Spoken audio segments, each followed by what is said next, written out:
On pense souvent que l'entrepreneuriat, c'est une question simple de volonté, que si on travaille fort, qu'on se retrousse les manches, qu'on croit en nous, puis qu'on développe le bon mindset, que tout est possible. Sauf que quand on regarde les chiffres, c'est une réalité qui est vraiment différente. Et j'ai eu envie de créer un épisode spécial pour parler du vrai visage de l'entrepreneuriat féminin au Québec et au Canada. Donc, je te parle de chiffres, d'écarts de financement, de socialisation, de tout ce qu'en fait qui va expliquer l'écart entre les hommes et les femmes au niveau de l'entrepreneuriat. Donc, c'est pas un épisode ultra militant, mais juste pour ouvrir les perspectives et t'amener à voir de quelle façon on pourrait, nous, collectivement, se retrousser les manches pour laisser plus de place et plus de succès aux femmes dans le monde de l'entrepreneuriat. As-tu le feeling que c'est vraiment plus facile pour les autres? L'impression que tu fais déjà tout ce qu'il faut pour réussir? T'es passionné, t'as une mission inspirante, puis de l'ambition qui connaît pas de limite. Mais la jungle entrepreneuriale est remplie de fausses promesses et de stratégies trop compliquées. 180 degrés, c'est bien plus qu'une mesure. C'est une perspective, un horizon. Je suis Mélanie Allé, fondatrice de Synapse Marketing. Je t'invite à explorer avec moi une approche unique, celle de prendre de la hauteur pour voir grand, pour voir loin.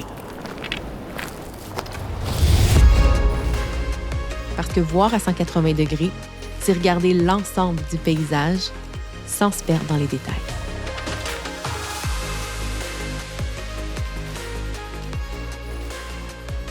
Salut à toi! Je commence par te dire que ce podcast fait partie de la grande initiative du Podcaston qui regroupe en fait plus de 2500 podcasts à travers 65 pays. Dans le fond, tous des podcasts qui vont cette semaine aborder, qui vont lever des fonds pour des différentes fondations et causes qui nous tiennent à cœur. Et j'ai reçu cette invitation-là il y a quelques semaines, quelques mois. Et je trouvais tellement l'initiative intéressante, je ne connaissais pas le Podcaston et j'ai décidé de m'inscrire. Et donc, cet épisode fait partie de l'initiative du Podcaston. Et moi, cet épisode-là, je le fais dans l'optique de ramasser des fonds pour la Fondation Les Oitiers. Et bien sûr, je vais t'expliquer le pourquoi de cette démarche-là dans l'épisode parce que c'est pas juste un épisode pour te dire « Hey, donne de l'argent à cette fondation-là ». J'ai vraiment envie d'aborder la thématique plus en profondeur avec toi durant cet épisode qui est le vrai visage de l'entrepreneuriat féminin. Je trouve que, de par moi, la clientèle que je dessert, que j'attire aussi naturellement, je dirais à 99%, ce sont des femmes.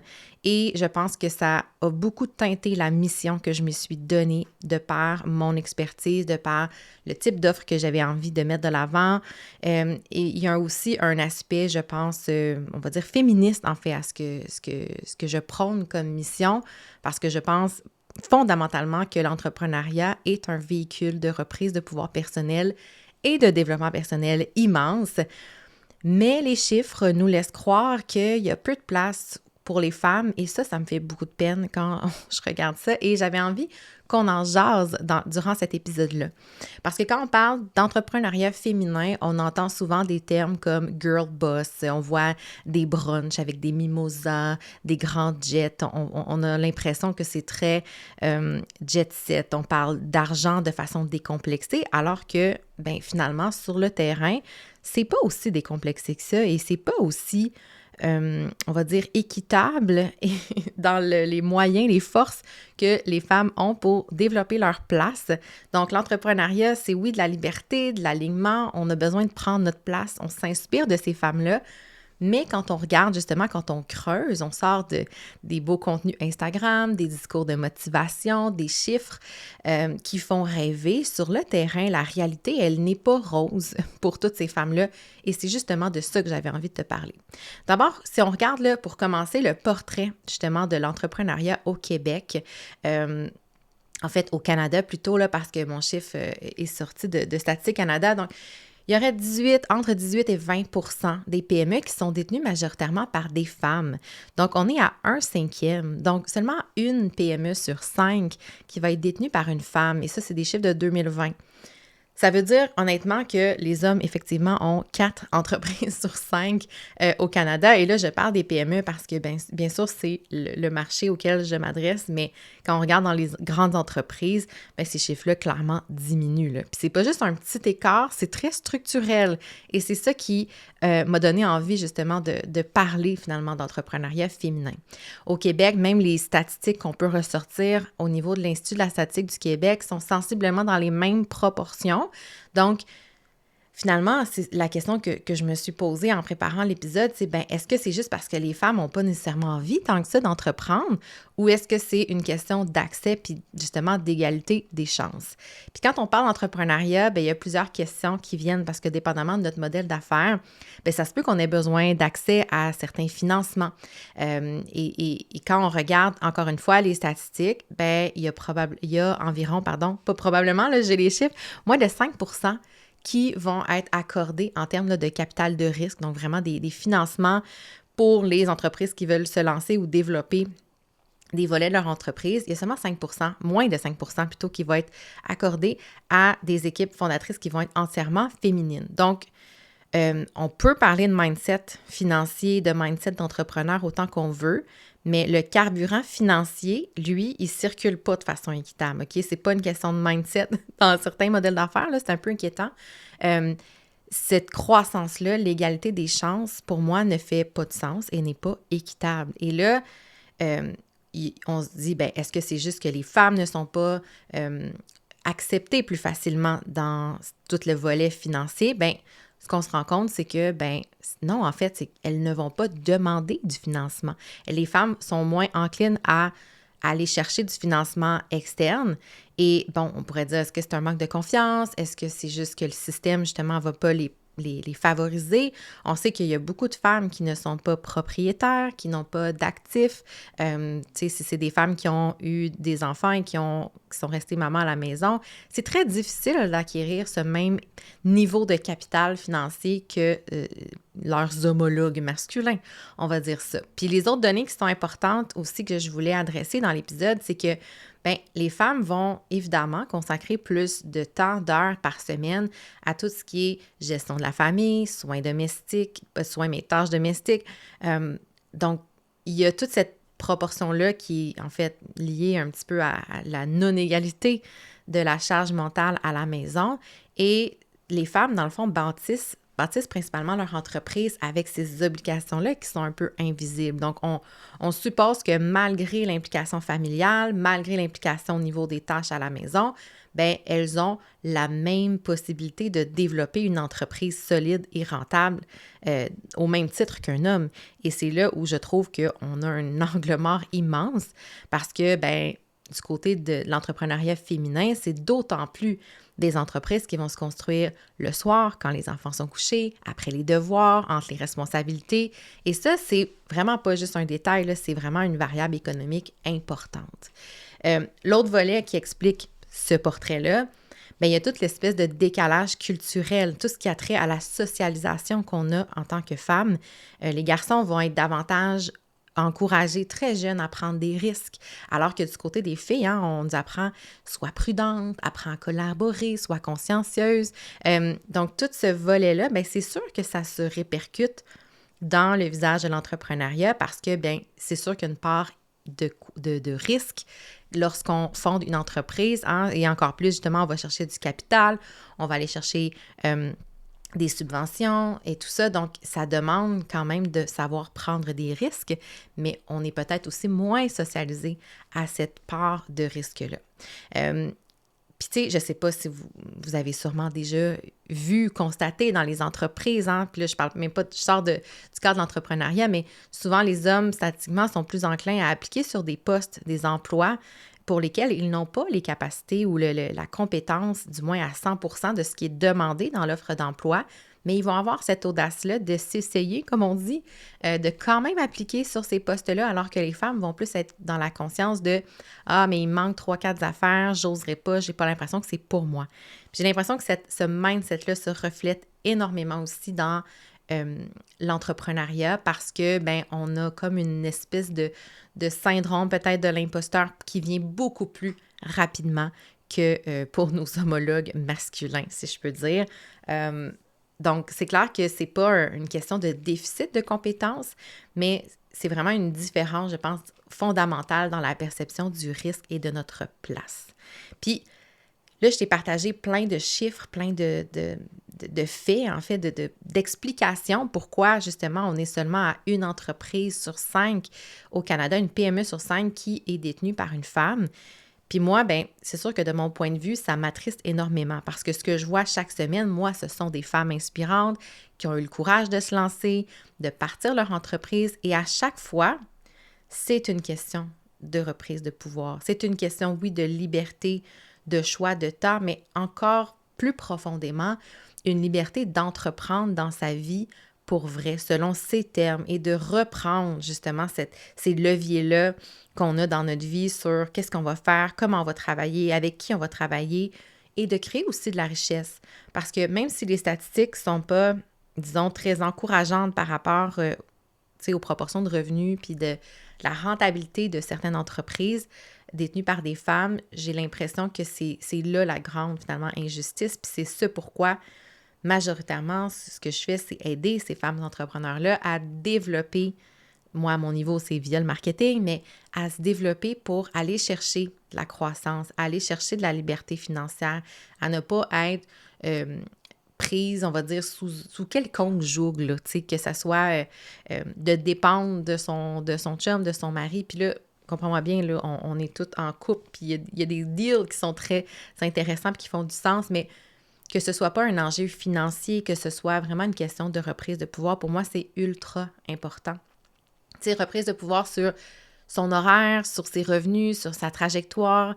Donc, je trouve qu'on parle pas assez des inégalités structurelles qui font en sorte que peu de femmes vont demeurer aussi entrepreneurs. Tu sais, certaines entreprises vont être lancées, mais devenir pérennes, puis que, disons, à mon sens, à moi, il y a beaucoup d'injustices qui se passent à des niveaux beaucoup plus de base auxquels on pourrait penser. Ce n'est pas que les femmes ne veulent pas. C'est un peu comme en politique, on pose souvent la question pourquoi il y a peu de femmes qui se lancent en politique. C'est que structurellement, ce ne sont pas des postes qui sont faits pour la réalité des femmes, malheureusement. Puis ça, je pense que ça tend à changer, du moins de plus en plus. Mais quand on dit aux femmes entrepreneurs, via certains programmes de coaching, certains discours, que c'est une question de travailler son mindset, puis que, il faut juste travailler ses croyances limitantes, puis essayer de s'enlever des barrières invisibles dans notre inconscient, souvent, j'ai un malaise parce que je me rends compte que plus je fais des recherches, plus je m'interroge sur ces questions-là, plus je me rends compte que, en fait, c'est pas tant une question de mindset. Oui, il y a une part de ça, mais c'est vraiment plus un problème systémique, c'est vraiment plus un problème structurel, comment on fonctionne en tant que société, puis qu'est-ce qu'on trouve acceptable et comment même jusqu'à, comme je disais, on socialise les jeunes filles versus les jeunes garçons. Donc, pourquoi j'ai envie de parler de ce sujet-là aujourd'hui dans le cadre du podcaston? Parce que j'ai découvert dans les dernières années la Fondation Lise Wattier, qui est une fondation qui va justement venir en aide, en fait, soutenir avec 3 programmes pour aider, en fait, les femmes à se réorienter. Tu sais, on a souvent des grands carrefours de vie, là, des moments, tu sais, il y en a qui vont dire la quarantaine ou même la cinquantaine où on se remet en question, on veut reprendre du pouvoir sur sa vie. Pour certaines, ça va être une réorientation de carrière.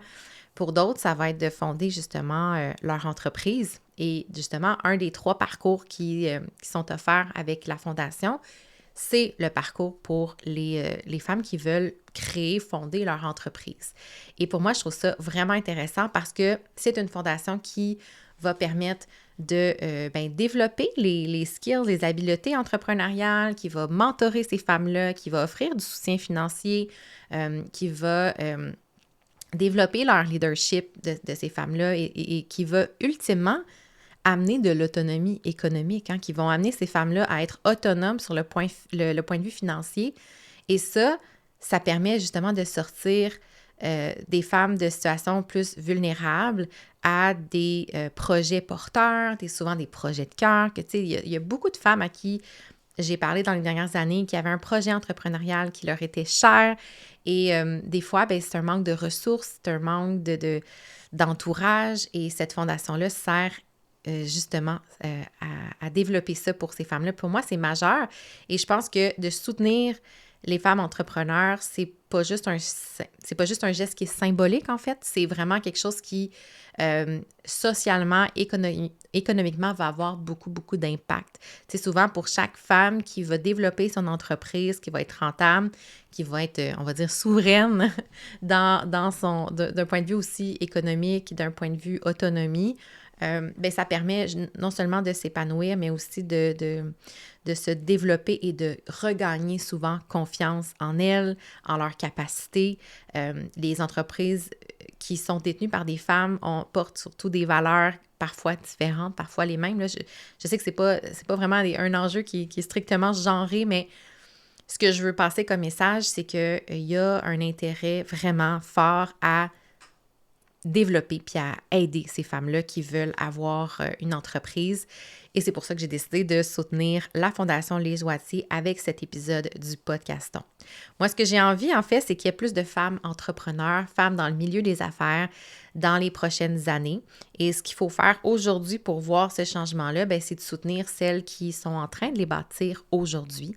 Donc, un système économique qui va être plus équitable et qui va pouvoir rediriger aussi l'argent, le capital, les investissements, les subventions et tout ça de façon plus équitable. Donc, c'est un peu ça que j'avais envie d'adresser parce que oui, l'entrepreneuriat, à notre titre personnel, on va souvent le dire, on l'a souvent nommé, beaucoup de gens le nomment que l'entrepreneuriat est un véhicule de développement personnel incroyable, qui est, on le sait, là, ça nous remet en pleine face nos croyances limitantes, nos blocages, notre manque de confiance en soi, tous nos petits travers finalement dans notre personnalité, on finit par les voir ressortir parfois dans notre entreprise, dans le cadre de prise de décision, de collaboration. Ça nous fait énormément travailler sur nous-mêmes, encore plus, je trouve, que en étant salarié.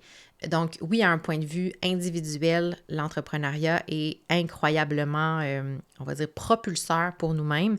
Mais d'un point de vue collectif, de société, c'est encore plus grand, cette force-là, parce que oui, on crée de la richesse, on crée des opportunités, on crée de l'emploi. Dans certains cas, on aide les gens à croître, à s'améliorer, à créer quelque chose de plus grand qu'eux. Et pour moi, c'est quelque chose que la Fondation Les Joitiers permet à plusieurs niveaux. Fait que je t'invite à aller voir sur leur site Internet toute la mission, tous les projets, les parcours qu'elle propose aux femmes. Et bien sûr, je pense que si tu as un don à faire, peut-être même au nom de ton entreprise, sache que c'est déductible, mais de faire un don à cette fondation-là, c'est aider les femmes d'ici du Québec à se développer. Donc oui, il y a le volet entrepreneurial, il y a aussi le volet de réorientation de carrière pour apprendre quelque chose, une nouvelle compétence, mais c'est vraiment d'aider les femmes à se libérer et à devenir beaucoup plus autonomes et à s'entreprendre. Donc ça, c'est la mission de la Fondation Les Joitiers et je t'invite vraiment à aller voir. Je vais te mettre le lien dans les notes de l'épisode. Je ne sais pas si tu as déjà participé à des initiatives de cette fondation-là, si tu connais quelqu'un qui a participé, tu peux venir m'écrire, me le partager, ça va me faire énormément plaisir. Puis si tu as envie aussi de continuer la discussion sur le vrai visage, le vrai portrait de l'entrepreneuriat au Québec, ça va me faire immensément plaisir d'avoir cette discussion-là, avec toi qui est vraiment importante. Je pense qu'on n'en parle pas assez, mais on a l'impression, en fait, souvent qu'on est en retard sur quelque chose, on ne compare pas des pommes avec des pommes et j'aimerais qu'un jour, on arrive à pouvoir dire, oui, on compare des modèles entrepreneuriaux masculins et féminins et on compare des pommes avec des pommes, c'est la même chose, mais ça, c'est un travail de longue haleine et ça commence par les gestes qu'on peut faire au niveau de quelle entreprise on encourage, quelle fondation on supporte. Et moi, je voulais créer cet élan-là avec cet épisode. Alors, je t'invite encore une fois, viens me jaser si ce sujet t'a plu et ça va me faire un immense plaisir d'en jaser. Et je t'invite évidemment, encore une fois, à aller faire un don sur le site de la Fondation Les Joitiers. Sur ce, je te souhaite une belle semaine et à très bientôt.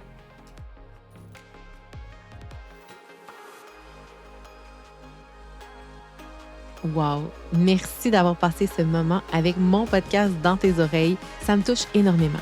J'espère que les idées partagées dans l'épisode t'ont inspiré, t'apporteront une nouvelle perspective et te motiveront à te mettre en action. Si tu y as trouvé de la valeur, je t'invite à le partager. Fais découvrir cet épisode à d'autres entrepreneurs passionnés. Et si tu veux encourager davantage le podcast, je serais hyper reconnaissante si tu pouvais laisser une note ainsi qu'un avis sur la plateforme d'écoute de ton choix. Parce que oui, ça fait une énorme différence pour m'aider à faire connaître 180 degrés à encore plus d'entrepreneurs fantastiques comme toi. À très bientôt pour un autre épisode et d'ici là, n'oublie pas que ta mission fait toute la différence.